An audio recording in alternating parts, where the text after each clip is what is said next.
Polemik proyek food estate atau lumbung pangan terus bergulir. Sekjen PDIP Hasto Kristianto menuding proyek food estate adalah kejahatan lingkungan. Sementara Direktur Eksekutif The Political Literacy menilai kritik itu syarat komoditas politik.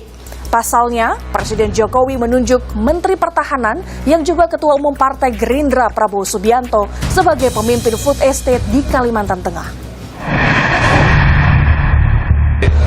Kita itu membangun food estate, lumbung pangan itu untuk dalam rangka mengantisipasi krisis pangan.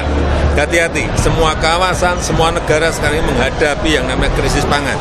Problem-problem di lapangan itu tidak seperti semudah yang kita bayangkan. Jadi semuanya akan diperbaiki. Dan semuanya harus dievaluasi, harus dikoreksi, harus diulang, Kalau kita nggak berani, baru gagal pertama sudah mundur. Sampai kapanpun, lupakan.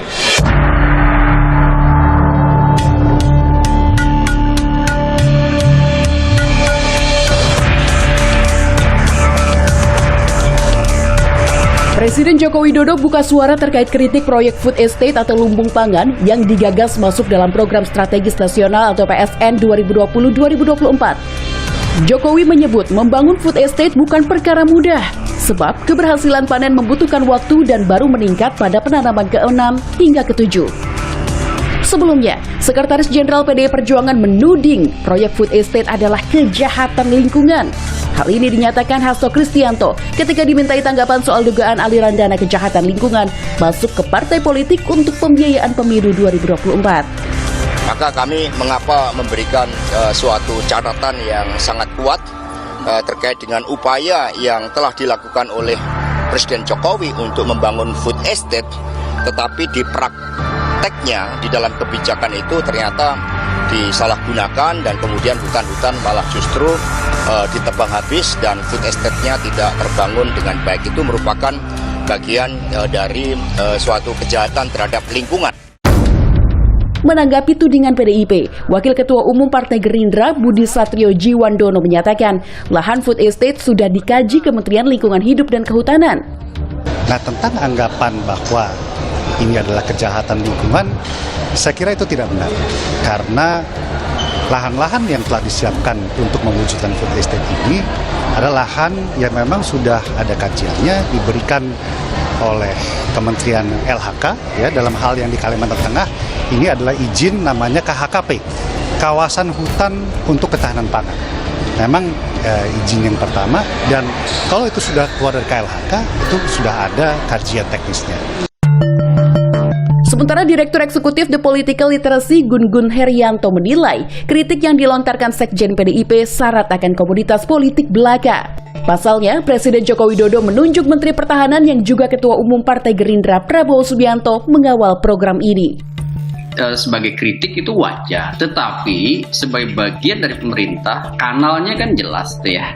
Jadi ketika muncul di publik dalam konteks misalnya sekarang menghangatnya situasi politik, maka jangan kemudian salahkan publik juga dan media ketika itu menjadikan isu itu menjadi isu yang terkait dengan rivalitas gitu, kontestasi elektoral.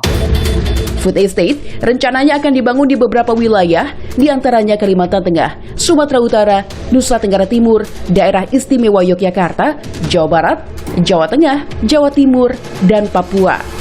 Dikutip dari Kompas.com, untuk pembangunan di wilayah Kalimantan Barat, proyek food estate akan dibangun di atas tanah seluas 120.000 hektar. Sementara Kalimantan Tengah 180.000 hektar, Kalimantan Timur 10.000 hektar, dan Maluku seluas 190.000 hektar. Masing-masing lumbung pangan akan dikembangkan dengan komoditas yang berbeda. Dalam realisasinya, pembangunan food estate membuahkan hasil yang berbeda-beda di setiap daerah. Di Kalimantan Tengah, proyek ini mengalami kegagalan karena perkebunan singkong seluas 600 hektar mangkrak dan 17.000 hektar sawah baru tak kunjung panen. Dikutip dari Kompas.id, juru kampanye hutan Greenpeace Ari Rompas menyebut program food estate membuat masyarakat harus meninggalkan kebiasaan perladangan tradisional dan membuat masyarakat krisis pangan lokal karena lahan berubah menjadi tandus.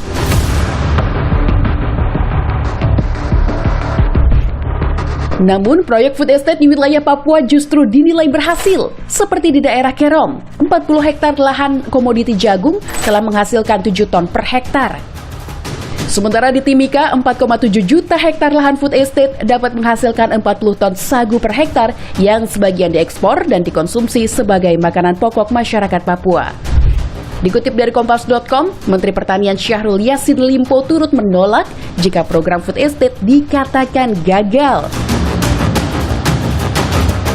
Di tengah polemik proyek food estate atau lumbung pangan, pemerintah tetap memasukkan program tersebut ke dalam rancangan anggaran belanja negara atau RAPBN 2024 dan anggaran transformasi ekonomi senilai lebih dari 108 triliun rupiah. Pengamat Pertanian Asosiasi Ekonomi Politik Indonesia, Kudori, menjelaskan proyek food estate perlu didesain ulang karena masih menimbulkan sejumlah konflik dalam penerapannya. Salah satu kesimpulan penting dari audit BPK itu adalah food estate itu salah sejak perencanaan. Gitu. Jadi kalau salah sejak perencanaan berarti eksekusinya pasti akan salah. Jadi saya kira harus didesain ulang, termasuk memberdayakan, mengoptimalkan lahan-lahan sawah yang sebetulnya sudah ada. Yang itu kalau kita push dengan teknologi yang bagus gitu ya, potensi untuk menaikkan produksi masih sangat ada, 25-30% masih sangat ada.